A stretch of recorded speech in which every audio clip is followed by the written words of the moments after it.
Queridos e amados irmãos, cumprimentamos a todos com a paz do Senhor.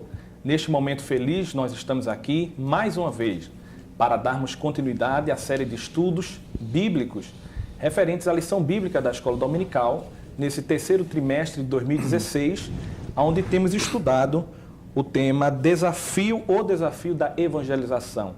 É uma lição muito importante, que tem uma temática muito valiosa e importante para a Igreja do Senhor Jesus Cristo aqui na Terra. Esta lição é comentada pelo pastor Claudionor Correia de Andrade e tem sido uma bênção para cada um de nós. Neste momento, nós vamos, assim, estudar a lição de número 8, que tem como título a evangelização dos grupos religiosos. Evangelização dos grupos religiosos. Talvez esta seja o grande desafio daqueles que de fato pregam a palavra do Senhor, usando o recurso do evangelismo pessoal, é o enfrentamento com pessoas de outras religiões. Né? A pergunta sobre como eu devo me proceder diante de pessoas que professam outra fé, muitas vezes até incompatível com a fé cristã, é de fato o tema da nossa discussão aqui neste momento.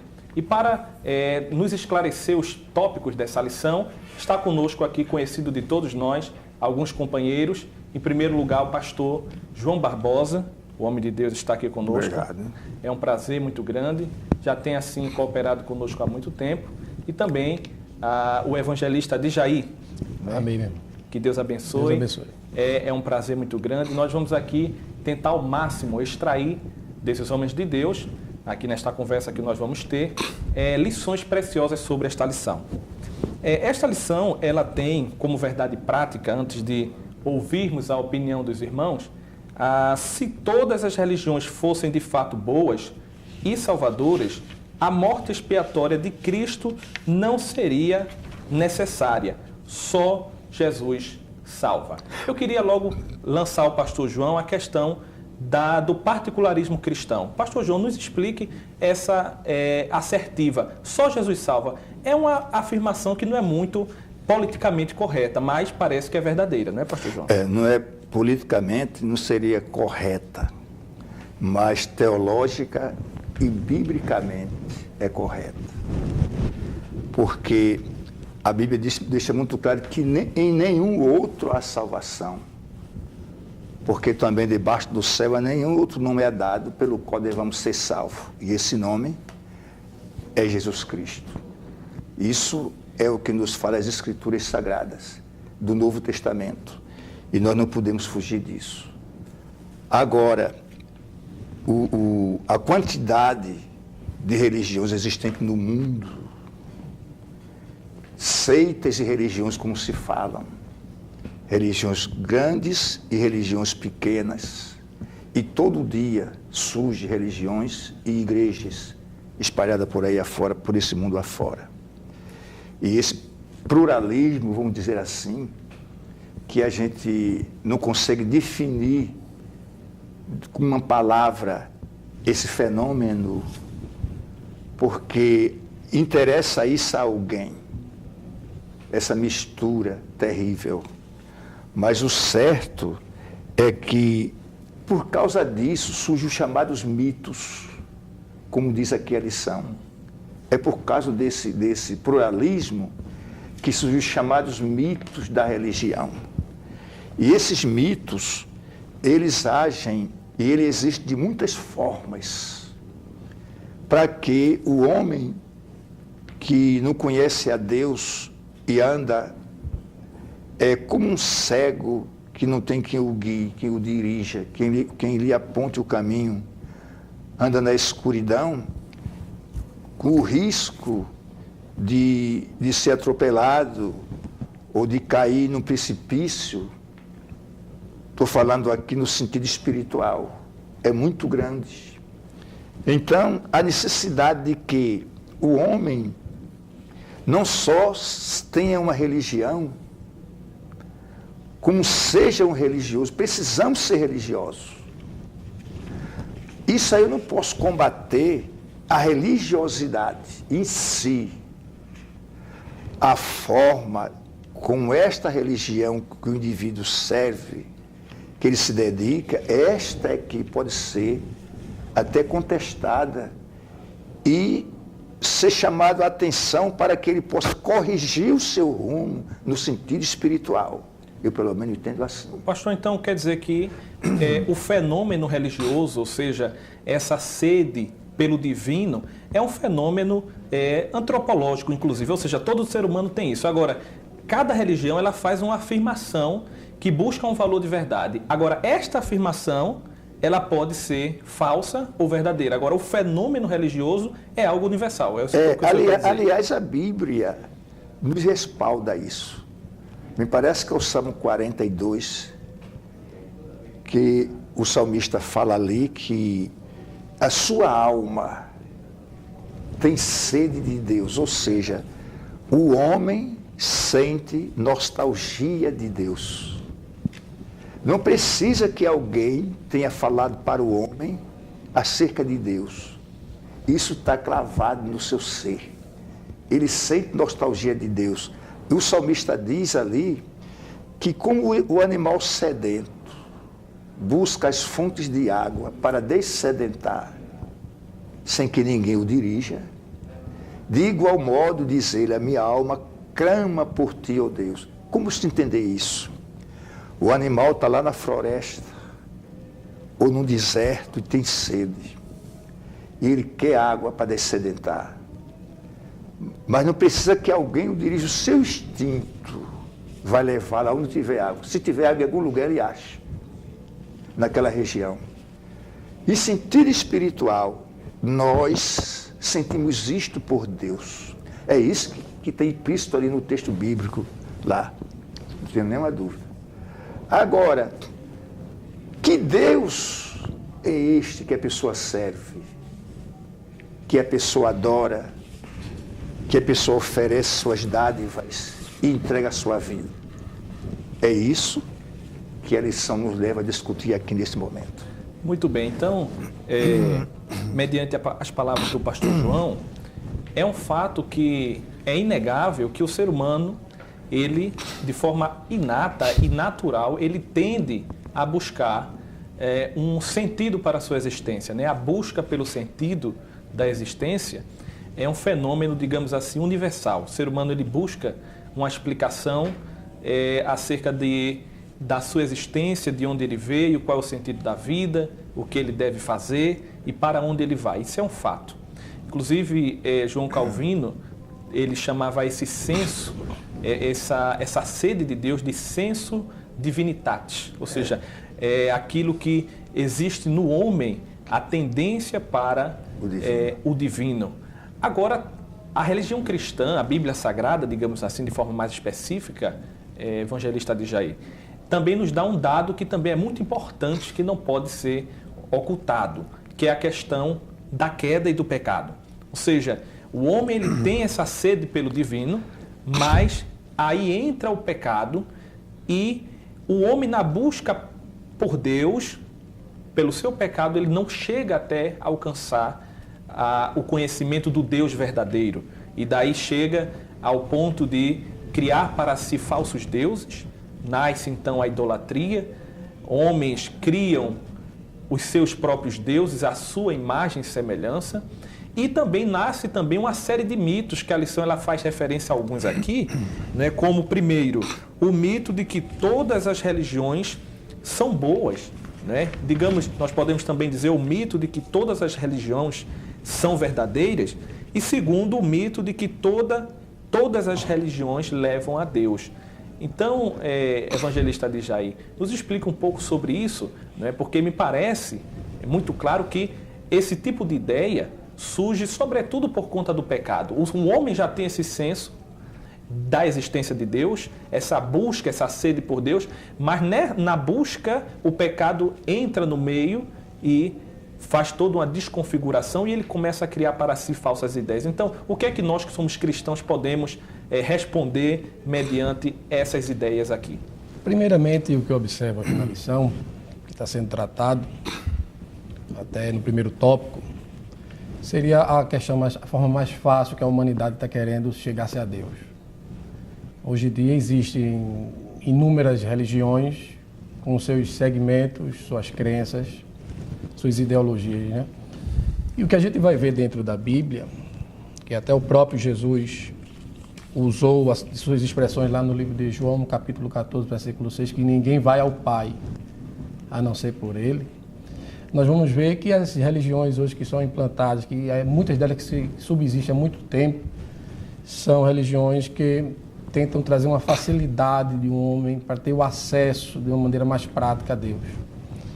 Mas a gente vai ver que, como o pecado generalizado na antiguidade, lá atrás, a gente vai ver que o homem sofreu por conta desse pecado.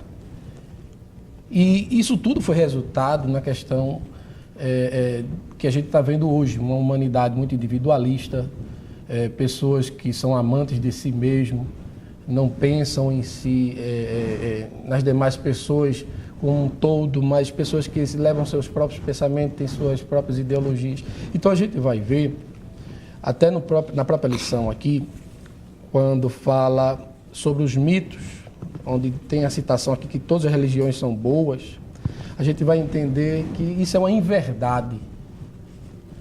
Na verdade, a gente vai entender que não são todas as religiões que são boas. A gente vai entender que até o próprio Paulo, ele disse que a religião verdadeira, né, pura, é a visita aos órfãos, né, entre outras coisas. Então a gente vai entender que Cristo, ele é a parte central de todo o argumento religioso. Eu entendo assim, como aquela pessoa que é a peça fundamental, a pessoa de extrema prioridade para todo o argumento religioso. Não existiria em si outro caminho, nem outro meio, outro fundamento, como até o próprio apóstolo Paulo falou, além daquele que já foi posto, próprio Cristo. Então, vejo aqui que a humanidade teve a oportunidade, teve o direito, eu posso dizer assim, de receber a Cristo. Agora sim, só lembrando o irmão Leandro e o pastor João, que a gente observa como existe essa diversidade de religiões, como o povo acha e vê a forma mais prática possível para se alcançar a Deus. Se a gente for prestar bem às demais religiões que são subsistentes hoje em dia em nosso país, no nosso mundo em si, todas elas existem uns mediadores, e esses mediadores tentam levar o homem a Deus, mas de suas próprias maneiras, suas próprias concepções. Onde a gente vai ver, por exemplo, aqui eu até frisei bem acerca do mormonismo, que ele crê num Deus, que Deus é um homem evoluído, que Jesus seria irmão do próprio Lúcifer, né? E o homem poderia se evoluir até um ponto de se tornar um próprio Deus. Então a gente vai entender que as religiões, elas em si, para muitos, se tornam particulares demais. É um ponto de vista que eu tenho nessa questão. Muito bem. Pastor João, também, eu vou fazer uma proposta aqui para a gente comentar esses 3 mitos assim de forma seguida. Certo. Então, em primeiro lugar, ele fala que todas as religiões são boas. Existe uma fala que é muito propagada por ateus, sobretudo neo-ateus contemporâneos, de que a religião ela trouxe à humanidade mais males do que bens. E quando eles se referem à religião, eles não poupam palavras, adjetivos dos mais rasos possíveis. A religião como a doença, a religião como um vírus. Como um ópio, né? Como o ópio do povo, como dizia Marx, né, nas teses contra Feuerbach. E, enfim, eles não limitam adjetivos negativos contra a religião. Agora, eu queria que o pastor João nos explicasse, porque quando se fala a religião, a ideia que se tem é de que todas as religiões são iguais. E nós vemos que, de fato, elas não são iguais. Quando se diz que a religião é o mal, há aí, na verdade, uma falácia da generalização apressada, como que se todas as religiões fossem iguais e todas as religiões tivessem as mesmas práticas. Isso, na verdade, é um erro, não é, pastor João? É um erro porque a própria palavra religião, esse termo, o seu etno, nos leva ao sentido de uma ligação ou uma religação a Deus. E o homem, por natureza, ele é religioso. ele por natureza, ele é religioso. Ele precisa de um lugar de culto. Eu agora não estou me referindo se é uma igreja evangélica, se é católica, se é um templo budista ou o que seja. O homem precisa de um lugar de culto, por natureza. E isto faz bem ao seu próprio ser, à sua própria saúde, para a sua própria existência.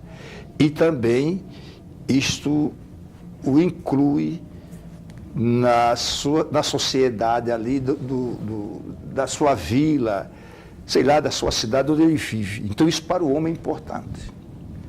Se eu falar de uma igreja evangélica, está provado, foi feito estudos nos Estados Unidos, o livro, aquela obra sobre capelania hospitalar, ele tem um capítulo que mostra o bem que faz o homem sair de sua casa e ir a uma igreja. Se ele vai lá, se ele vai lá e se sente e escuta aquele culto, aquele homem, o estado de espírito dele, da semana seguinte, digamos que tinha feito isso no domingo durante o dia ou à noite, essa semana seguinte para ele é melhor do que ele tivesse sido para qualquer um outro local. Que não vale a pena aqui a gente mencionar esses nomes. Porque o que ele vai ouvir, o que ele vai receber, aquilo vai ajudá-lo. Isso é provado cientificamente. E a moral cristã parece que é superior, não é, pastor a qualquer João? outra. Porque a gente não vê, por exemplo, casos de cristãos explodindo-se por aí, matando pessoas.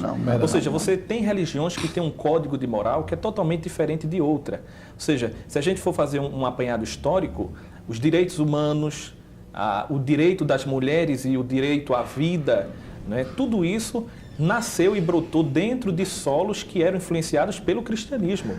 Nos anos 70, um gangster, lá na Califórnia, foi uma cruzada de Billy Graham. E lá se tornou cristão. Como a gente diz aqui, aceitou a Cristo, se tornou um cristão. Só que isso chocou, as pessoas ficaram admiradas como é que aquele homem terrível agora era um cristão. Mas quando foram observar a vida dele, ele não tinha mudado, ele continuou um gangster. Então a imprensa procurou e foi entrevistá-lo. A declaração que ele deu chocou todos que puderam ouvi-lo. Porque ele disse, se você é professor, se você é um artista, se você é um escritor e pode ser um cristão, sem largar a sua profissão, por que eu não posso ser um gangster e ser cristão? Quer dizer, ele mostrou que ele estava, para muita gente, ele estava correto, porque alguns acham que não existe absoluto, mas se ele é cristão, ele tem uma forma de vida de acordo aos parâmetros estabelecidos por Cristo. Então, ele não é cristão. Então, a religião, para o homem, ela é importante porque ele molda a sua vida. Agora, a importância nossa aqui é a gente definir a verdadeira. A verdadeira, sem nenhum receio. Afinal de contas, vamos falar à luz da Bíblia. Um exemplo, eu vou ler aqui alguma coisa para você. O fundador da cidade de Babilônia, de Babel, foi um homem chamado Nirode. Esse homem foi o primeiro homem na terra que montou em cavalo e caçou, e foi caçador. Por isso ele é chamado de poderoso. Os gregos via desse homem que andou a cavalo, que era um caçador, como um centauro. Era fosse um cavalo com a cabeça de homem, não era? Sim, justamente. Cabeça de homem. E os gregos adoravam aquele animal como se fosse Nirode. Era um deus grego. Porque ele tinha sido o primeiro homem que andou em cavalo. Por isso que tinha o cavalo com a cabeça de homem. E era uma religião aquilo ali. Eu não sei se eu posso ser compreendido pelos senhores. Mas escute só. Tinha os seus deuses, como digamos, na Babilônia tinha Marduk, Belcarte, Quimós e outros deuses, que todos eram Nirode. com nome diferente. Eles mudavam de nome de acordo ao lugar onde eles estavam. Mas escute esta. Quantas mulheres, que é Semíramis, sua mulher, que era uma deusa, que está lá em 7 de Isaías, rainha dos céus. Aí, quando ela estava em Babilônia, Semíramis era Astarte. Mas quando ela ia para estar entre os fenícios, ou entre os egípcios, ela podia ser Ísis. Entre os gregos podia ser Afrodite, Vênus. E em Éfeso ela era Diana, que era a mesma Semíramis. Aliás, isso é parecido com o que existe com o cristianismo paganizado que temos hoje, onde as senhoras e os senhores mudam de forma e de nome de acordo com o lugar. A essência é a mesma. Então, isso é religião? É isso que liga a pessoa com Deus? Não. Não é isso que liga a pessoa com Deus. Até porque Deus abomina a idolatria. Deus não pode ser representado na terra por nenhuma figura. Nenhuma figura. Nada pode se comparar ao Senhor. Qualquer figura rebaixa o nosso Deus. Rebaixa o nosso Deus. Muito bem, então o segundo mito aqui que ele trata é que todas as religiões levam a Deus. E eu acredito que não há dúvida que no Novo Testamento, os autores, sobretudo Paulo, não economizou palavras para mostrar que de fato Cristo é o único caminho que leva a Deus. Existe um texto muito importante que eu acredito que o pastor João já citou, aqui em Atos capítulo 4, versículo 12, onde diz que não há salvação em nenhum outro, pois debaixo do céu não há outro nome dado entre os homens pelo qual devamos ser salvos. É uma afirmação muito forte, ou seja, Cristo é o único caminho que leva a Deus. Agora, evangelista Djair, como explicar, mediante palavras tão claras do Novo Testamento, que haja pessoas hoje, até mesmo ditas cristãs, que andam com a Bíblia na mão e dizem que todo o caminho leva a Deus e que todas as religiões são boas e verdadeiras e que não há problema. Então, isso na verdade não seria uma incoerência? Eu vejo isso aqui também, irmão Leandro, como pessoas com falta de conhecimento. Porque se a gente for olhar à luz da palavra de Deus, nós vamos ver Deus se expressando através dos versos bíblicos de maneira totalmente ao inverso do que muitas pessoas têm como ideologia própria. As pessoas querem ter para si, eu penso assim, as pessoas querem ter para si, e vejo dentro da Bíblia, quer ter a sua autocrítica acerca de determinados assuntos. Um exemplo, eu sou católico porque eu sou coberto da tradição que veio do meu pai, que veio de não sei quem, pronto. Eu sou espírita porque eu vejo que eu creio, eu acredito que a reencarnação existe, aquele negócio todo. Mas se a gente for olhar direitinho, o contexto bíblico, ele nos fala de um único Deus verdadeiro. Ele não vai ver aqui nenhuma mediação entre outras pessoas. Não existe, como a própria palavra de Deus diz, não existe outro mediador, né, pastor, entre Deus e os homens, que não seja Jesus. Então, a ideia de a gente ter que todas as religiões, elas podem alcançar a Deus, podem se chegar a Deus, isso daqui não é verdade. É incompatível com a Escritura. É incompatível com a Escritura. Ou seja, então, daí nós já podemos deduzir necessariamente e logicamente esse terceiro mito que ele diz aqui, quando ele diz nenhuma religião é verdadeira, ou seja, isso também é um mito, porque se Cristo é o único caminho para Deus, então as religiões ditas não cristãs, elas automaticamente já são falsas, né? Já são falsas. Agora tem também uma complexa questão de que existem muitas religiões que se dizem cristãs, né? Que se dizem cristãs. Por exemplo, o senhor citou o catolicismo, que se diz a religião cristã, e não só uma religião cristã, né? A Igreja Católica oficialmente se apresenta como a religião cristã por excelência. Por excelência. Mas não é apenas a Igreja Católica. Aliás, A espírita também. Me permita aí, aliás, no Brasil, no que pese se dizer que o Brasil é um país laico, não tem uma religião estatal. Mas quando as autoridades dizem a igreja, essa igreja nunca é a igreja evangélica. Ele está se referindo ao catolicismo, como se ela fosse oficial para o Estado. Quer dizer, os símbolos, entre aspas, do cristianismo, porque para mim o símbolo do cristianismo é essa Bíblia aqui. A palavra. É a palavra de Deus. Mas não é uma cruz com um homem morto pendurado nela, que é o símbolo do cristianismo. O símbolo do cristianismo é a Bíblia Sagrada. É ela que me indica o caminho. Quer dizer, a única coisa que Jesus deixou para que se tornasse um marco e nas reuniões se reunisse, chamasse, trouxesse a memória a sua morte, foi a Santa Ceia. Ele diz, fazer isto todas as vezes que comer, referindo-se ao pão, e beber, referindo-se ao vinho, em memória de mim. E que de forma nenhuma pode ser tido como uma repetição do sacrifício de Cristo. Não. E não é a repetição do sacrifício de Cristo. Não é repetição.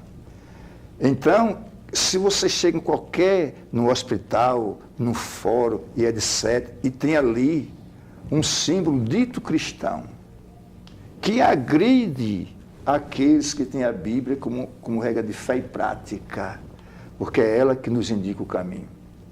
Quando perguntaram um dia a Jesus, os seus próprios discípulos, mestre, mostra-nos o caminho que nos basta.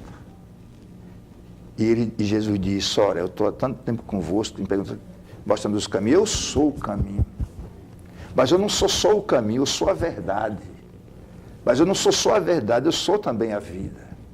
Aí eu me faz lembrar agora que Jeremias dizia, ponde-vos à beira do caminho e perguntai pelas veredas antigas qual é o bom caminho. Essas veredas antigas são aqueles marcos antes da queda. São aqueles marcos dos patriarcas antediluvianos. São aqueles marcos da chamada de Abraão. São os marcos dos juízes, dos santos reis de Israel. Os pactos. Dos pactos. É isso que ele está dizendo. E perguntai pelas veredas antigas qual é o bom caminho. O bom caminho é Cristo. Então andai nele e acharei descanso para vossas almas. Isso nos tempos do Antigo Testamento. E também, pastor, aproveitando, eu me lembrei de algo agora, que muitas pessoas pensam que aceitar a Jesus é se tornar religioso. Não, não é. Né? É um erro isso aí. Porque a religião em extremo vira um fanatismo, né? E o fanatismo é o que a gente vê de muitas práticas de outras religiões, como você citou, acabou de citar a questão dos muçulmanos, muitos deles também se tornam homens-bombas em favor de Alá, aquele negócio todo. Então, aceitar a Jesus não é questão de religião, é questão de necessidade de salvação. Então, a partir do momento que nós pregamos o Evangelho e mostramos para uma pessoa a verdade bíblica concernente à salvação, a gente está mostrando para ele o caminho que vai trazer para ele a uma eternidade com Cristo. Não uma vivência terrena, não uma vivência em espírito, como os kardecistas eles creem, né? A questão da vivência do espírito, né? Que fica ainda rondando a terra. Então a gente vai entender que aceitar a Jesus não é uma questão de religião, é questão de necessidade da salvação. Olha, como a lição nos fala sobre a evangelização dos grupos religiosos, há realmente uma necessidade, porque o Evangelho, Jesus disse assim, ide por todo o mundo e pregai o Evangelho a toda criatura. Toda criatura aqui, não tem nenhum grupo que fique fora disso aqui. Agora, ao longo desses 2 milênios, no início do 7º século, Maomé fundou o Islã. No começo do 7º século da nossa era. E um calendário particular para ele lá, como se tudo começasse ali. Não é verdade? como se tudo começasse ali. Que eles se regem por aquele calendário. Mas eu tenho uma ordem soberana dada por Jesus para ir pregar. Agora eu não posso chegar e dizer para essas pessoas simplesmente que elas estão condenadas, mas que elas sentem dentro de si salvação, porque os métodos... Ora, perguntaram um dia, mestre, teve aqui uma família de 7 irmãos, e casou-se o primeiro, morreu, não deixando filho, casou-se o segundo, o terceiro, o quarto, e sim, os 7 homens casaram com a mesma mulher. Lá na regeneração, quem será o marido dessa mulher? Jesus disse que lá são como os anjos, nem se casam, nem se dão em casamento. Mas o Islã ensina que as pessoas podem chegar no paraíso com várias pessoas. E tem lá o harém. Um harém. O harém, preparado. Veja só. Gente, né? Então, eu não preciso ir muito longe para eu entender que está fora dos fundamentos bíblicos, do verdadeiro ensino, que tenha coisas importantes e coisas boas dentro do Islã. Tem. Lá no hinduísmo tem coisas boas? Tem. No brahmanismo tem algumas coisas boas? Tem. Em todas elas tem alguma coisa aproveitável. É como se fosse, como que alguém fosse numa lixeira. E lá na lixeira sempre se encontra coisas que depois de reciclada dá bons objetos até. Mas tem que reciclar. Mas quem tem Cristo não precisa de ir a lixeira nenhuma. É verdade. Porque ele tem o que existe de melhor. É a eternidade vindo ao homem e lhe dando condições de encontrar um meio onde a sua alma vive tranquila e em paz. Por isso que a lição foi a citação acerca da pregação desse evangelho a esses grupos religiosos, não focar simplesmente como objetivo combater a religião em si daquela pessoa, mas sim mostrar Cristo, como a gente estava falando aqui em off, acerca de Nicodemos, quando Jesus foi conversar com ele, teve um encontro. Jesus não discutiu com ele aquilo que, em particularidade, ele tinha, né, da sua conduta. Mas Jesus foi logo no ponto principal. Disse a ele que é necessário nascer de novo. Olha, não existe, Leandro, país no mundo mais fechado para o Evangelho. A gente fala da Coreia do Norte, que é o grande vilão hoje, né? Na verdade. Mas a Arábia Saudita é muito pior do que a Coreia do Norte. É muito mais demoníaca. É muito mais contrário ao Evangelho. A gente fala dos palestinos, tem a Assembleia de Deus lá na Palestina, no território palestino, em Gaza. Tem congregação Assembleia de Deus lá. Uma irmã minha fez missão em Israel. Lá em Israel tem muitas igrejas evangélicas. Lá na Síria, que está se degradando e se matando um ao outro, tem evangélico. No Egito tem comunidades evangélicas. Tem um grupo agora que está matando, mas acontece que existe isso. Então, o problema é que alguns religiosos como o Islã proíbem que você fale de Cristo para eles. Se você falar de Cristo, você pode até morrer. Porque mas é um crime. Não é por causa disso que a igreja vai se calar, não é, pastor? Não. Assim, para nós prosseguirmos, né, até aqui nós temos visto muitos pontos importantes, né? Já falamos sobre a questão da religiosidade, que é algo inerente ao ser humano, o senso de Deus, da existência de Deus. Já também apontamos que o pecado é um dado fundamental da Escritura, que mostra que o ser humano, na busca pelo encontro com o sentido da existência e por conta do pecado, ele sempre fica numa tentativa que acaba sendo frustrada se ele não se apegar à revelação. Sabemos que Deus se revelou ao ser humano de duas formas, pelo menos, possíveis. A primeira forma é a forma natural, através da criação e da consciência. A segunda forma é uma forma que os teólogos chamam de especial, através da Escritura Sagrada, onde ele revelou a sua vontade específica para a humanidade. Mas também vimos que as religiões, elas fazem afirmações, e afirmações que são exclusivas. Ou seja, as religiões, elas fazem afirmações de proposições que excluem-se umas às outras. Ou seja, Do ponto de vista lógico, nós ficamos com duas alternativas. Se as religiões elas se excluem nas afirmativas que fazem, ou todas são falsas, ou existe pelo menos uma que é verdadeira. E aprendemos aqui hoje que a única verdadeira é a religião revelada por Deus, digamos assim, na pessoa do Senhor Jesus Cristo. Como diz aqui em Atos, capítulo 4 e 12, que em nenhum outro há salvação. Ou seja, Cristo é o verdadeiro Deus que veio até o mundo. Quer dizer, o senhor está me dizendo, nesse caso, que eu não posso dirigir minhas petições a Pedro. É isso? Justamente. Cristo, ele é o único caminho, e mais, é interessante notar isso aqui, que se uma religião, ela faz uma afirmativa que está diametralmente oposta a uma outra afirmação de uma outra religião que se diz cristã, ou as duas estão erradas ou uma é verdadeira. Isso.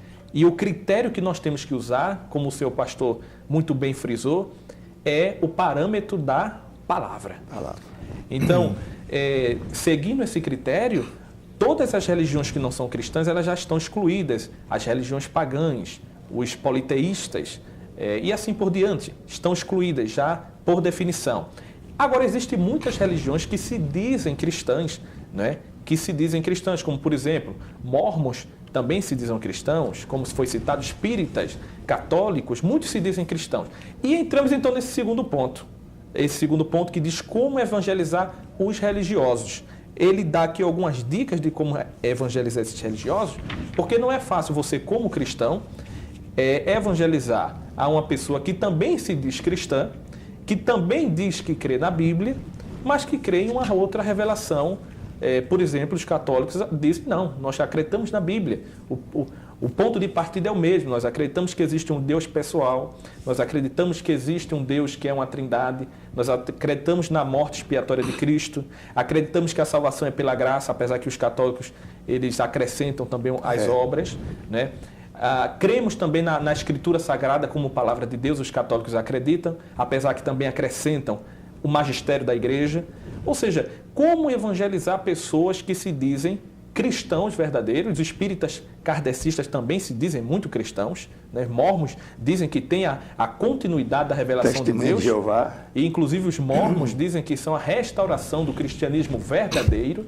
Os testemunhos de Jeová, que tem a sua Bíblia, na verdade, em uma tradução tendenciosa, mas se dizem cristãos. Enfim, quais são as estratégias para evangelizar essas pessoas? Então, o segundo ponto da lição fala como evangelizar os religiosos. Então, pastor João, nos fale aqui algumas dessas estratégias. Ele diz aqui, eu vou só citar as estratégias que ele diz. Ele diz, pelo menos, não discuta a religião. Segundo, não deprecie religião alguma.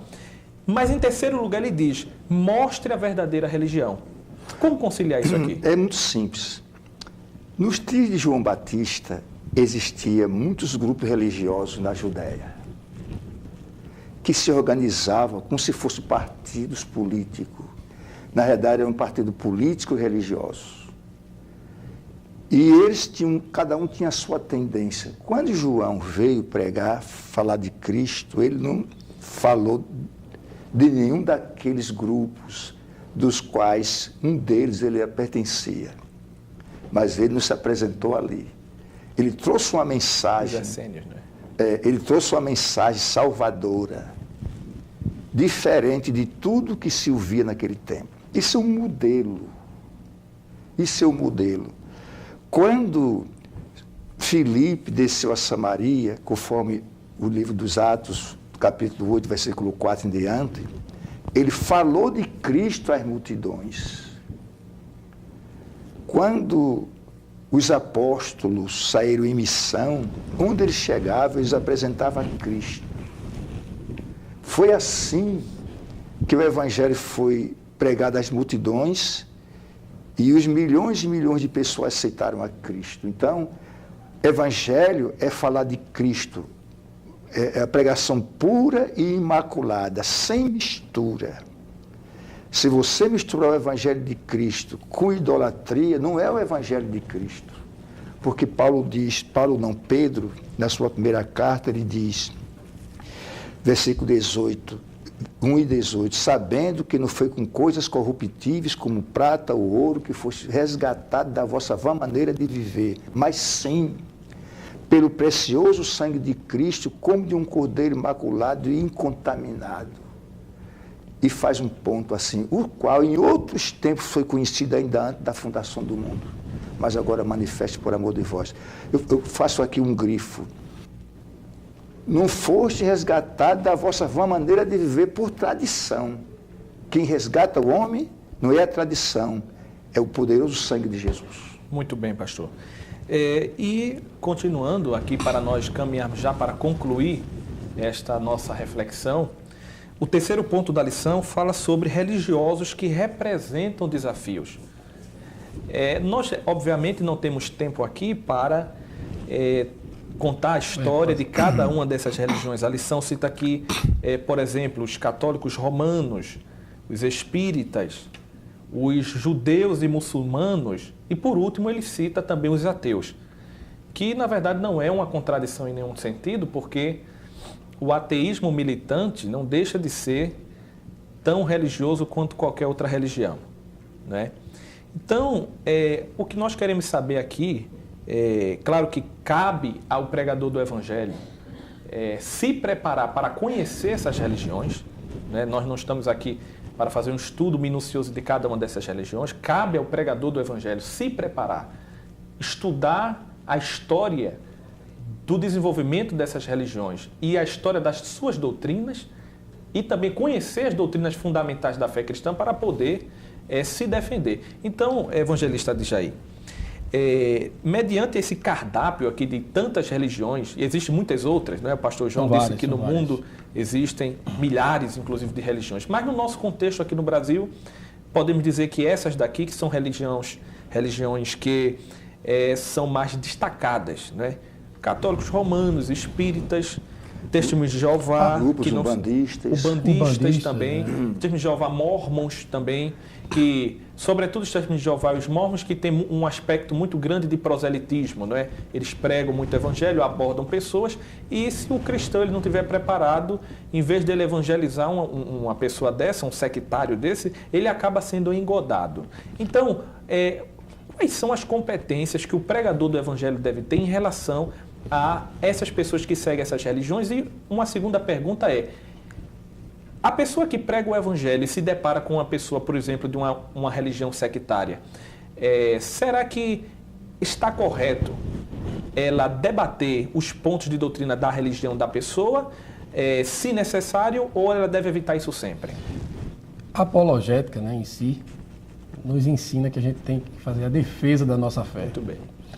Essa defesa da fé, ela é mediante aquilo que a Vossa Senhoria acabou de citar, preparação. A preparação, ela deve ser fundamental para todo evangelizador, toda aquela pessoa que quer evangelizar, que quer pregar. E estar preparado não significa que a pessoa vai estar com profundidade naquela questão, daquele assunto, ou daquele grupo religioso que ele vai enfrentar. Mas estar preparado é aquela pessoa que vai estar, mediante a Bíblia Sagrada, saber as suas regras de fé, saber a sua regra de conduta, daquilo que ele realmente aprendeu, literalmente, pela Bíblia. Eu vejo assim, pastor. E é assim. Não é verdade? É assim. Porque a pessoa que ele tem como fundamento a Bíblia Sagrada, ele vai ter uma forma expressiva para esses tipos de pessoas, esses tipos de grupos religiosos, de uma maneira que ele vai ter uma habilidade muito grande com a palavra de Deus. E no caso, Adjaí, de católicos, espíritas, Testemunhos de Jeová e mormons, estamos falando de religiões que, de certa forma, se dizem cristãs e usam a Bíblia. Então, pelo menos existe um ponto, são iguais. Ou seja, pelo menos existe um ponto de partida comum entre nós e eles, que é a Bíblia Sagrada. Nós podemos usar a Bíblia e dizer, bem, se vocês se dizem, é uma estratégia que nós passamos aqui, se vocês se dizem cristãos e dizem que crê na Bíblia, mas as vossas doutrinas e práticas são incompatíveis com a Bíblia, logo vocês são uma religião falsa, vocês seguem uma religião falsa, porque o texto que vocês dizem que obedece, de fato, contesta ou testemunha contra as vossas doutrinas. E temos aqui também religiões que não são de cunho cristão, como, por exemplo, judeus, né? judeus, que nós, como cristãos, apesar de vermos e termos que admitir que os judeus têm um plano especial dentro do plano da redenção, mas os judeus também precisam da salvação. Precisa. E os muçulmanos também, não é, pastor João? Ninguém será salvo porque é judeu. Ser judeu que foi não o que garante Paulo condenou. Salvação, ninguém garante salvação por ser judeu. O judeu precisa de Cristo para ser salvo. Nessa dispensação. E também na futura. Precisa ser alcançado pela graça, né, pastor? E muçulmano... Pregar para um judeu é um desafio muito grande, porque o judeu, por natureza, desde criança, ele já estuda a Escritura Sagrada. Então, para que um cristão possa mostrar ao judeu que, de fato, Jesus é o Messias, ele deve conhecer a Escritura tão bem como Paulo conheceu. Porque Paulo, quando ia para as cidades, em Atos dos Apóstolos, diz a Bíblia que o primeiro lugar que ele ia era onde? As sinagogas. E lá ele se encontrava com judeus tal qual ele era, né, e seguia o judaísmo antes, e mostrava pelas Escrituras, provava pelas Escrituras que Jesus, ele era o Cristo. Agora, ele não poderia fazer isso de forma alguma se ele não conhecesse bem as Escrituras e fizesse essa ponte entre as profecias que apontavam para Cristo e o cumprimento na pessoa de Cristo. Isto. Então, é importante falarmos isso. E o último grupo aqui é o grupo de ateus, né? E neste grupo aqui eu me permito fazer aqui algumas sugestões, porque é importante que o cristão, quando se depara com um ateu, muita gente fica assim meio que sem saber o que fazer. Porque usar a Bíblia com um ateu talvez não seja muito, digamos assim, algo que triunfe, porque o ateu vai dizer, bem, eu não creio em Cristo, eu não creio na Bíblia, eu não creio em Deus. Então, como é que o cristão ele vai argumentar com um ateu? Uma dica que eu, pelo menos, eu tenho para dar, mediante a minha experiência, que eu tenho enfrentado de vez em quando, alguns ateus aparecem, é mostrar, em primeiro lugar, que o pensamento ateu leva a uma série de consequências sérias. Ou seja, se a pessoa se diz um ateu verdadeiro, porque o ateu verdadeiro não é aquele que diz que não crê em Deus, né? Isso apenas reflete um estado psicológico que, na verdade, não condiz com o ateísmo como uma doutrina racional. O ateísmo, de fato, é aquele que crê objetivamente e positivamente na não existência de Deus, e isso ele faz baseado em algumas razões ou algumas evidências. Então, o cristão ele deve, em primeiro lugar, mostrar ao ateu que o ateísmo dele, se levado a sério, levará ou terá como consequência uma série de coisas terríveis que vai desde a falta de sentido, à destruição dos valores morais e a própria falta de explicação para a existência do mundo e a complexidade da criação. E, por último, mostrar ao ateu que a cosmovisão cristã ela é superior, ela explica melhor a realidade do universo, do mundo, da moralidade, do sentido da vida e, enfim, mostra também o caminho da salvação. E, por último, mostrar evidências positivas a favor do cristianismo e de Cristo e, sobretudo, dando ênfase ao fato histórico da ressurreição de Cristo. Eu acho que, se o cristão souber dominar esses 3 níveis de argumentação, ele vai, com certeza, triunfar em qualquer debate e conversa com um ateu. E também aqui, para nós concluirmos, né, antes de ouvirmos assim, as reflexões finais dos nossos queridos irmãos que trouxeram comentários assim tão maravilhosos, eu quero aqui indicar para o pregador do Evangelho que precisa, assim, e talvez esteja se perguntando bem, mas eu queria conhecer mais um pouco das religiões, das seitas, até mesmo para conhecer os argumentos e poder enfrentá-los de forma mais adequada. Então, nós temos aqui alguns livros publicados pela CPAD. Esse primeiro livro chama-se Heresias e Modismo, do pastor Ezequiel Soares, uma análise crítica das sutilezas de Satanás. Esse livro aqui, que é um livro, na verdade, um manual, que faz aqui de forma concisa e objetiva, não é? Os pastores devem conhecer, uma apresentação de vários movimentos sectários, religiões, doutrinas. Ele fala aqui, por exemplo, do satanismo, do islamismo, mormonismo. Ele fala da doutrina da reencarnação. Ele fala dos testemunhos de Jeová. E vale salientar que o pastor Ezequiel Soares ele é especialista em testemunhos de Jeová. Ele fala também aqui sobre a doutrina da mariolatria. Ele fala sobre regressão psicológica, teologia da prosperidade, seitas orientais, cristianismo judaizante, teologia da prosperidade, triunfalismo, superstição religiosa e, enfim, ele fala de bastante coisa nesse livro aqui. Os irmãos que pregam o Evangelho e talvez diga assim, bem, eu preciso ter mais argumentos, eu indico esse livro, que é publicado pela nossa casa publicadora. E o segundo livro, que foi escrito também para ser um manual, é esse aqui, que é o Manual de Apologética Cristã. Eu acho que os pastores também conhecem o Manual de Apologética Cristã, que também é um livro muito importante, que tem essa vertente... E é do pastor Ezequias também. Que é também do pastor Ezequias e que tem essa vertente de apontar a questão das religiões. E esse livro tem uma diferença, porque alguém pode dizer assim, bem, se é para comprar 2 livros de um mesmo autor, eu compro um só. Não. Este livro aqui tem uma diferença, que como é um manual de apologética, ele faz, na primeira parte do livro, uma apresentação concisa das principais doutrinas do cristianismo, da fé cristã. Ou seja, você não pode defender-se a sua fé se você não a conhece. Você não pode simplesmente apontar o erro se você não tem como sugerir a verdade. Então fica aqui essas dicas, essas sugestões para o professor, ele ler e se especializar e poder enfrentar de fato, enfrentar no bom sentido, não é? Aqueles que representam desafios porque são de religiões que muitas vezes são incompatíveis com a verdade da Escritura. Muito bem, então nós queremos assim pedir que os nossos companheiros possam assim fazer as considerações finais. Pastor João, em seguida, o evangelista Adjair. Eu quero concluir a minha palestra aqui dizendo que você que é religioso, faça uma reflexão e pergunte a si próprio se você tem certeza absoluta de salvação em Cristo Jesus. Porque só pode haver salvação se for em Cristo Jesus. Se você está seguro disto, em Cristo Jesus, sem nenhum outro arranjo, então que Deus te abençoe. Amém. Amém. Evangelista Adjair. Em minhas considerações, eu deixo aqui, só ressaltando para todos que são amantes da Bíblia, da leitura, dizer que o conhecimento em si, ele é essencial na vida de todo ser humano. Mas também devemos ter algo dentro de nós chamado o Espírito Santo. Ele é quem vai nos proporcionar, naqueles momentos de dificuldade, né, como diz a Bíblia, que quando chegar aquele momento, ele vos fará lembrar de todas as coisas. Então, possamos, com a graça de Deus, termos o conhecimento e também a ousadia do seu Espírito para poder pregar o Evangelho. Deus abençoe. Amém, que Deus abençoe. É um motivo de bastante alegria termos assim ouvido esses comentários tão preciosos dos homens de Deus que aqui estão.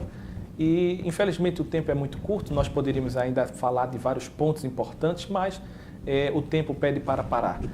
Sobretudo, nós queremos também dizer que cabe ao evangelista, pregador do Evangelho, não esquecer de ter amor pelas almas. Ou seja, você que prega o Evangelho enfrenta pessoas que confessam outra fé, outro credo. Você tem que, na verdade, ter um amor no coração e saber que Deus também, em Cristo Jesus, morreu pela vida dele e tem o desejo de salvá-lo. Oferecer a mensagem da salvação de forma amorosa é um dever do verdadeiro pregador do Evangelho. Enfim, nós queremos agradecer a Deus por esses momentos e que Deus em Cristo possa aplicar essa palavra ao coração, sobretudo os professores da Escola Bíblica Dominical, que provavelmente estão preparando as suas aulas também usando o subsídio que nós estamos oferecendo através desses vídeos, que você possa ministrar sua aula e atingir a cada propósito e objetivo, tanto geral como específicos que a lição aponta. Que Deus em Cristo nos ajude e que você possa compartilhar, divulgar e também participar desse trabalho para que esse trabalho possa alcançar cada vez mais pessoas. Que Deus em Cristo nos ajude e seja conosco a cada dia, em nome de Jesus. Amém.